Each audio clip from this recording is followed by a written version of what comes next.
Welcome to It's Your Date with Destiny with Apostle Vivian and Pastor Jemma Duncan of Divine Destiny Worship Center in Diego Martin. For the next 30 minutes, join us as we take you on a journey of maximizing your potential and realizing your goals through Jesus Christ.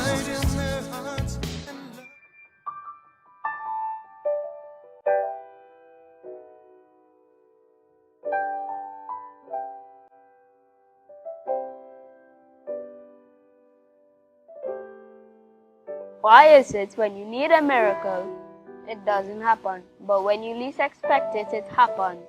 You are married, you have challenges in your relationship, but your spouse is unwilling to accede to any counseling. Is divorce an option? How does a parent handle a promiscuous child? What are considered the do's and don'ts of a born-again couple who is not yet married? There are always more questions than answers. So here is Apostle Jemma. A very good morning to you. Welcome to us, Pastor Jemma. Thank you so much for taking the time to be with me this morning. But in the event that you're a first-time viewer, I am Jemma Duncan. I'm married to Apostle Vivian Duncan, and together we pastor Divine Destiny Worship Center. Our headquarters is in Diego Martin, on the Diego Martin Main Road, opposite Sardonynx Drive. We have branches in Sangre Grande, Shogunas, Faizabad, Rio Claro, one in Tobago, and we have a branch in Antigua in the event that you have a friend or family member there. This morning, I believe what I'm going to talk about is absolutely important. So you need to call up somebody, and say, just tune in, have a little coffee, juice, or something like that, and sit and listen. The question is, I'm a newlywed, but we have challenges in fully adjusting to each other, and the person says, help. This is actually our final installment, the final of 4 installments. And I'll give you a little heads up as to what we spoke about before. We looked at some of the main challenges that all of us go through in marriages and long-term relationships. And every single person who've had what we consider a successful marriage, one that you survived and actually thrived, had to go through all of these things. And the big one, well, among them, they all seem big to me, is money and finances. That's one of the big things. And we briefly talked about people bringing in debts, and that's one of the big things. One partner coming with debts into a relationship, and some people, maybe because you were not counseled, did not divulge the fact that you had these debts. I remember Apostle Vivian, my husband, was counseling a couple, and when they started to get into that area, the gentleman refused to be counseled, and he stopped the counseling because he felt that Vivian was getting into his business. Subsequently, the marriage, the wedding plans had to be put on hold, and well, thankfully, he was able to humble himself. He said he wanted to go to somebody more professional. They actually did, because he's an intellectual, and he had to pay lots of money, and the person told him the same thing. And then he came back to Vivian, because free thing not good, as the Chinese people say. And good thing not free. Well, Vivian actually continued to counsel them and married them. Right? Big one. Finances, money and finance. In-laws is another big one. Schedules and time management is another big one, because we could have a really good relationship, but because some people do 2 and 3 jobs and we flit by each other, don't have time to really communicate, then we realize that we have a problem in the relationship. And it happens to a lot of people who migrate. They left Trinidad with really good relationships, but the initial years abroad, you have the wife working 2 jobs, husband working 2 jobs. They hardly get to see each other, and the family disintegrates because of it. Now, we're talking about adjusting to marriage, and we're looking at the 7 big things that really affect us in terms of adjusting well. We talked about money and finance, in-laws, schedules, and time management. And knowing habits is the next one, where these little things that we do, the niggling. Some people have these little habits that at first might seem cute, but after a while it just annoys you the longer you live with that person. We have to understand that you marry the person and it's a package. So whatever annoying habits, whether they snort when they laugh, or some people, just certain things they do they make songs, they crease their faces, and so on. And it might annoy you after a while, but then we have to live with it. Housework is another big one, simply because when you start, and as women, we so love, we want to do everything, but when we have one baby, and then it becomes a bit of a challenge to do all of the work. Then you have 2 and 3, and if you have more, well. And then husbands is accustomed to sitting down while we flit about the house working, and it becomes an issue. So we have to learn how to share the labor in the house. Weight gain and personal hygiene is a challenge for many people based on how important it is, especially for weight gain. Physical attraction is, and for some people it's huge, it's very important. Image is important for them, and usually it's the man. We accept our men folk when changes come. He gets the paunch, he's bald, and so on over the years, and we love them still. But if you put on weight as a woman, then it becomes an issue, and it's a real issue. So we have to deal with it. Of course, personal hygiene, you can take people for granted and stop being very careful about your personal hygiene, and that could be a turn-off in your relationship. But I wanted to come to this one today because we're looking at intimacy, and when we say intimacy, we're talking about sexual intimacy. And I consider this a big one. And one of the things that I've found in my years of experience is that based on your background, it will determine your perspective on sexual intimacy, right? And I want you to know I didn't say sex, I said sexual intimacy, because we could have sex and there is no intimacy. All right, and that by itself is a problem, because some people, some women talk about that. It makes them feel like a prostitute if it's your husband, but there is no sense of intimacy in this relationship, you know, and treating you almost like an animal, and that could hurt that person's feelings and cause them not to have desire to have intimacy or sex. Now, we're talking about perspectives. 2 persons are coming into a relationship. One has been sexually active and is street smart, and the other one is a virgin and may perhaps come from a church background. And usually that's what happens. It could go either way, like the man could be the virgin because we believe in virginity on both sides, right? And so if I am somebody who is a virgin, my whole take on sex is different to somebody who is sexually active and has a lot of experience. First to begin, the person in church, which is unfortunate, we've come from a background, and I hope it's changing, that we didn't talk about sex in the church. Nobody said anything. It was not voiced. And as a matter of fact, the impression we were given is that it was dirty. It was not a good thing. And suddenly, this dirty thing all along suddenly becomes good after I walk up the altar. You know, the veil is removed from my face. I walk back down the altar, and in that little period, it becomes good. And so the honeymoon evening or night, which is also an issue, as if because you can't do anything in the day, you have to wait for the night for the honeymoon and all that, because we won't talk, right? Suddenly it becomes good. Now, if all my years growing up, I had the impression it's dirty, then it will not automatically be something that I would have a very good attitude towards. So you have to understand, if both of you come from different backgrounds in terms of experiences and sex, then that is something we have to deal with and talk about, right? Because the expectations are going to be different. What somebody who is street smart and have sexual experience will find as nothing, somebody who is a virgin who, you know, will find as a big thing. They don't want that, you know, all this drama and the kind of things that you might want to experiment with and so on. You have to communicate that kind of a thing, understanding the background of the person. One of the things that experiences causes one person to do is compare their spouse with previous partners, and that's a big problem. Immediately, right on the honeymoon, you've had people who says that they're not satisfied with their partner, and usually the one who is not satisfied is the one who is sexually active and had experiences, and the other one is a church person and you know what to do, never did anything, and so you're giving it your best shot, and immediately you're not satisfied, and somebody comes to mind as to who did a better job. And so it's not just 2 of you in the bed, so it could be 3 of you or 4 of you or 5 of you in that bed, and your poor little partner kept himself or kept herself pure and find themselves in situations. That is an issue, so we have to deal with that. So we have to be honest. And the person who has sexual experience, then the onus is on you. You have to help that person, Because remember, he or she is coming from a background where there's a clean slate. And your expectation level has to be managed, you know, very early in the relationship, right? Experience causes one to be less conservative than the other. As I said, the person who has experience trying all kinds of things because you're accustomed. And the person who is conservative, usually the church background again, you don't want to try this, you don't want to try that, and all of that. And, you know, I mean, you know, you're already thinking it's sinful.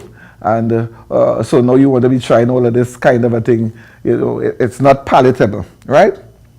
Now, I want to read something from the Bible.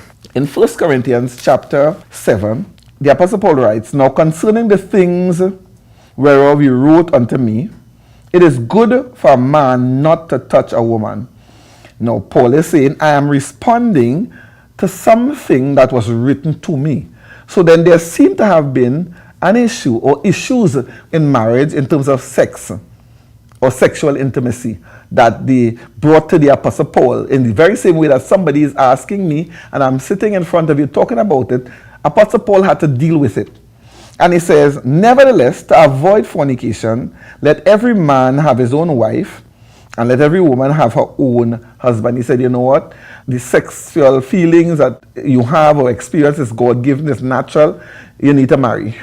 You know, it's important that, you know, you have to have, if you have to have a wife, if you know you can't control yourself, you can't be loosely living just to satisfy your sexual needs, start thinking husband or wife.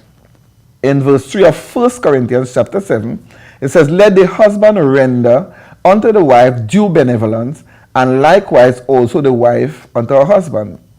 The wife hath not power of her own body, but the husband, and likewise also the husband hath not power of his own body, but the wife." So he's saying here that in terms of sexuality that he was talking, he said you have to try to mutually satisfy each other. And he said to the wife, you don't have power over your own body, your husband has power over your body, and you have power over his body. So then we cannot use sex as a tool or a weapon to withhold sex from husband or wife as punishment, which we do, and women tend to pull that sex card. Is unscriptural. Paul was very clear, and when you get the time, you find 1 Corinthians chapter 7 and read from verse 1 go down. He says, "Defraud ye not one another, except it be with consent for a time, that ye may give yourselves to fasting and prayer, and come together again, that Satan tempt you not for your incontinency." Look at that. Paul says, if you do that, you're defrauding the other person. And he said, anytime you want to withhold sex or sexual intimacy from your partner, you have to get consent from the person. And he says, the only reasons he will see here, well, of course, like illness and, you know, if you just had babies and surgeries and, you know, a number of things could happen that you cannot. I mean, you had to be an animal or a beast to want that person to perform when given certain circumstances. But he is saying here, like for prayer and fasting, like your husband wants to set himself aside to go before God and so on. And he says, you know, girl, you know, for this week, well, so and so and so, then that's fine. And we both consent. And furthermore, he said you have to get the consent of the partner. The person must say yes, it's okay. Right? But I'm spreading it out and beyond other things that go beyond that physical prayer and fasting. But what about illness? And a lot of things could happen, you know. And even if you know, you could say to that person, you know, today I'm not really feeling up to. And if that partner is the right kind of person, they could get you to feel up to. Because we're going to talk about what it is we're talking about, or what we mean when we talk about sexual intimacy. All right, let's move to my notes here. So intimacy is more than coitus, right? Intimacy has to do with words and touch, kind deeds and gifts. And all of these things, how you treat me, respect, language, what you say to me. Because when I am angry and I say hurtful things, and then I want intimacy, no. Because that person remembers what you said. I remember how you treated me during the day or the days that are gone, and now you want to touch me, I want to be intimate. So intimacy is more than that. How do I then get there? To mutually satisfy each other, loving, respectful communication is important. We must listen and we must apply. Because usually I've been married for a while and I can tell you, I want my point across. And sometimes you interrupt the person midway between when they're making their point because you figure your point is important. But if you're talking about intimacy, you have to listen and you have to apply. What is he saying to me? What did he say? All right? And I tell people his perspective is important. No, if he says this is what makes me happy, then I really have to consider it. Do I want to make him happy? Because if we're going to mutually satisfy each other, we have to make each other happy. So then I must think about Vivian's feelings. I must think about what he likes, what he wants. Give it consideration. Based on my background again, I was the one who wasn't in church from young, and he was the pastor's son. So we would have come from two different kinds of a background and have different perspective on things. Right? So we have to talk about these things. I must get to know my partner's needs and learn to satisfy them. What are the needs? And if he decides what are her needs and he tries to satisfy my needs, and I find out what are his needs and I try to satisfy his needs, we're going to be happy. Right? Now, if you find that trying all of these things as I'm talking, you still can't work all these differences on your own, counseling is important. You're going to have to do follow-up counseling. Now, one of the things that I try to do is, as a marriage officer, I will do premarital counseling, and then I offer what I call post-marital counseling for a year, right? And it's not often, but we do supposed to have a 3-month, 6-month, 9-month, and a 1-year callback. Right? In my experiences, people don't usually come for those things. And initially, I would call the person at 3 months, the couple, and said, you need to set up the appointment. So, and I'm there pushing. And afterwards, I said, you know what, Jemma, you don't need to do that. If they want help, let them come. And usually, people wouldn't come because they wait until things become volcanic. We wait until it becomes eruptive. We wait until they can't handle it. Come on. Come on. Even if you come for half an hour, for 15 minutes and say, Apostle, things going good. We applied all the things that we've learned. We're doing well. We appreciate it. Everything is fine. That's all right. Just come for that session. Because the truth is, as long as you live, you're going to have something coming up. And usually the first year is the year that you're going to deal with most of these things. Come and talk about it. Come and talk about things that we missed or we didn't elaborate enough in the premarital counseling. And I tell people, like, there's a couple that's pending, and I said to them, you know what? You tell me what it is you want to talk about. So you get to manage and determine what we discuss in the post-marital counseling. It's not like, I gave them a manual. Yes, I said, look through the manual and you pick out what it is that you need, because it doesn't make sense going through the entire manual. We just want to deal with your own needs. I really hope I help somebody today. And even if the information did not help you, but you can utilize the information to help somebody around.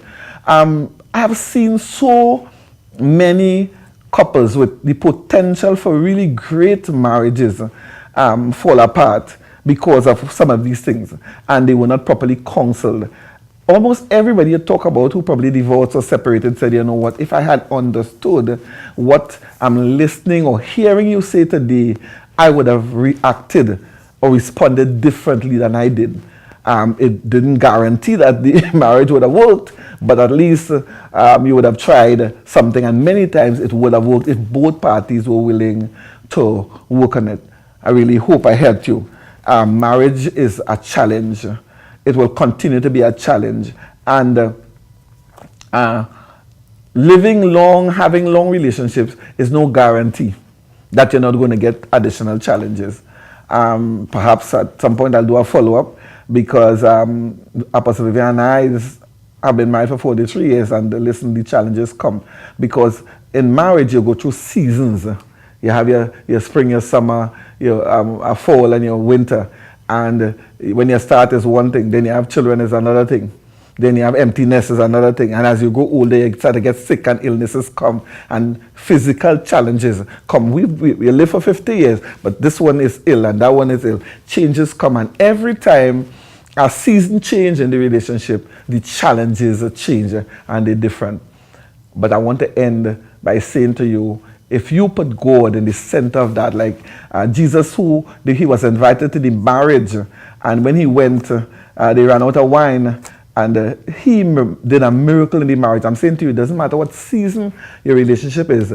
If Jesus is essential, if you bring him in, if he is Lord of your life, he is God.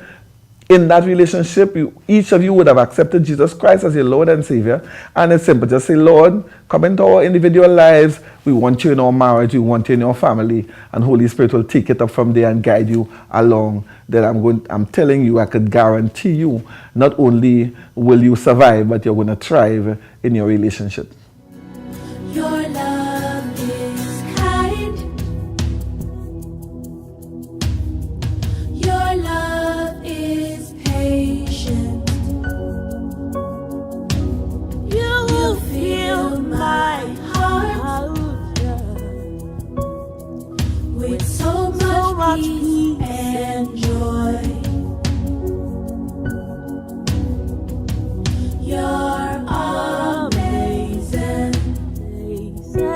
You make my life feel brand new. All your promises are yeah and amen. You're not a man, you never lie.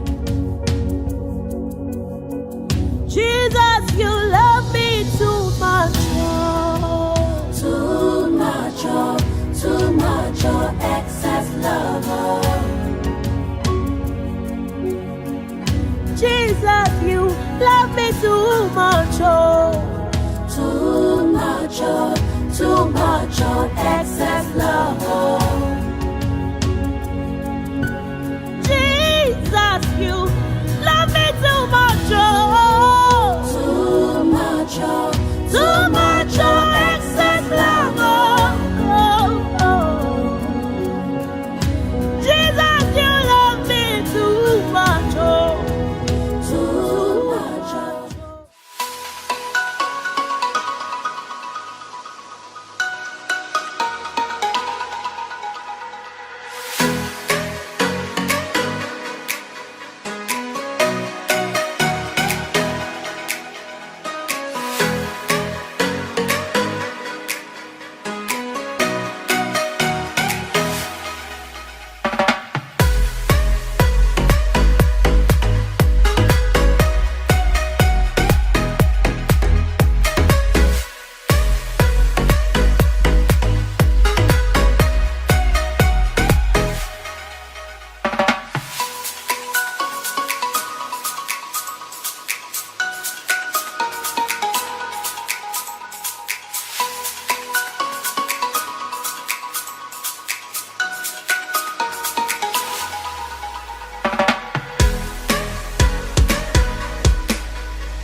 A pleasant good morning to you. Have you ever said to yourself, I really wish I can understand the Bible better? I read the Bible, but I simply do not understand it. I wish I knew enough to share my faith. Sometimes I sit in the pew and I don't quite understand because the pastor uses so many scriptures.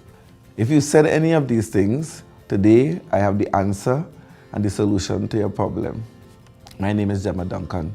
My husband and I are the pastors of Divine Destiny Worship Center with our headquarters in Diego Martin. And we have a program called the School of the Bible that I would like to introduce to you today. School of the Bible is a one-year program for simple, regular, ordinary people who sit in the pews, whose only desire is to understand the Bible better. Since 2014, we've catered for a wide range of persons as young as 10 years old and the people into their 80s. So it's something that the average person can really understand and grasp. Although we cater primarily for people in the pews, we've had a few pastors who came and they felt that they should just sharpen up their information based on the Word of God. Since 2014, we've helped almost 400 persons, ranging from young to way into the 80s. The program lasts for a year. Every Tuesday from 7 to 9 we meet, and for 4 Saturdays for the entire year. Every quarter we have what we call a quarterly assessment meeting. The quarterly is from 9 to 4. We also have online facilities, and we've been really blessed. We have had people from USA, Canada, Europe, the Caribbean countries, Tobago, and we actually have what we call a local online group or groups of people who cannot come to what we call in class in Diego Martin. It doesn't matter where you are, you can access School of the Bible. We have lectures, we have group reports, individual book reports, movies, training in all our presentations that we call 5-minute sermonette, PowerPoint presentations. I mean, you name it, we have it. And we cover a wide range of topics. Our main resources are the Bible and the 7 manuals, and I'm going to just quickly give you a sense of the manual. Volume 1 contains the overview of the Bible and the first 5 books of the Bible, called the books of Moses, the books of the law, or the Pentateuch. It goes from Genesis to Deuteronomy. Volume 2 are what we call the books of history, from Joshua to Esther. Volume 3 are the books of poetry, from Job to Song of Solomon. Volume 4, books of prophecy, and the books of prophecy are divided into the minor prophets, major prophets. The major prophets are from Isaiah to Daniel, minor prophets, Hosea to Malachi. When you come to the School of the Bible, you will get a further understanding as to why they are called minor and major. Shifting into the New Testament, Volume 5 are the Gospels, Matthew, Mark, Luke, John, and the one historical book, the book of Acts. Volume number 6 are letters of Paul. They are called the Pauline epistles, from Romans to Philemon. And volume number 7 are the general letters written by a variety of authors, from Hebrews to Jude. And then the one book of prophecy in the New Testament, the book of Revelation. Other resource materials are available on request. We have them there. If you wish for them, they're not compulsory. You can request them and we'll order them for you. We want to give you a little example of what some of the volumes look like. And so we have the cover page for the overview of the Bible, the cover page for the book of Genesis, and the cover page for the comparative study of the gospel. Call us at 633-3780 for further information. And this information will be for 2020. A brochure will be sent to you with all the information you will need. See you in School of the Bible in 2020.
I don't want you to ever forget what Jesus said.